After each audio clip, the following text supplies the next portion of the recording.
Poet Eric Majola became a star during the 1950s at provincial and national level in both cricket and rugby. After matriculating in 1949 and studying at Hilltown in 1950 and 1951, he would go on to become a double Springbok. His performances for Eastern Province were exceptional. They won the tournament in 1956 with Majola scoring 51 and taking 5 for 22 against Natal. Against Transvaal, it was 67 and 5 for 14. Against Free State, it was 46 not out and 5 for 32. And so it went on. While the diminutive Eric Majola achieved prominence as a cricketer, he became a legend in rugby. A fly-off with a complete game, both as a running pivot and with a cultured boot. Eric Majola was picked for the first time for a South African squad at the age of 19. And he became an absolute sporting glamour boy in Port Elizabeth. So Steve Quotas compared him to the great Cliff Morgan of Wales, and others have said he was as good as Hansie Brevis. Dan Kwekwe, who was instrumental in founding Kwaru Rugby Union, met Majola in 1946. It was the start of a lifelong friendship. The next door neighbour to the Majolas for a long time was Dan Kwekwe, who came from Fort Beaufort and became quite successful in business. So he was also able to support sport and provide sponsorship, and he was also a good player. Kaya and Gerald Majola grew up in a sporting background, idolizing their father, and soon both were achieving themselves on the sports field.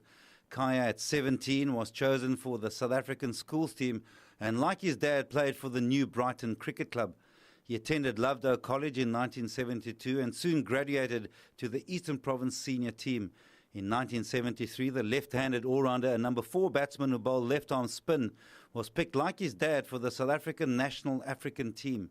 In 1974, he went alongside Clive Rice and other top white cricketers to England under the guise of the Derek Robbins 11.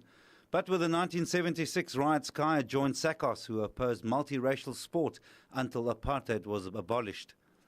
In this time, he was voted the SACOS Sports Star of the Year as well as the Eastern Province Sportsman of the Year.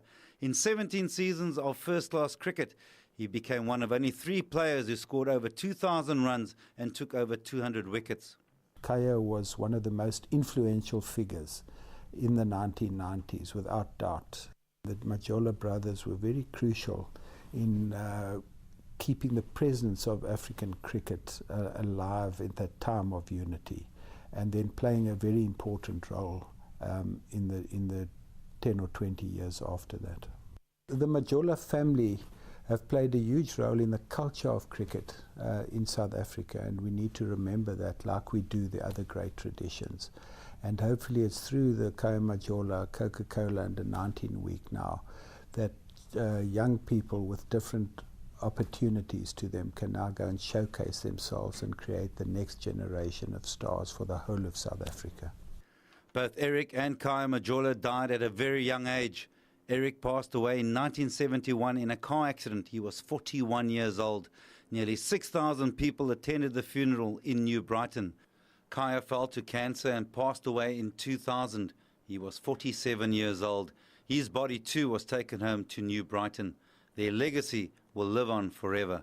Craig Murray, SABC News, Cape Town.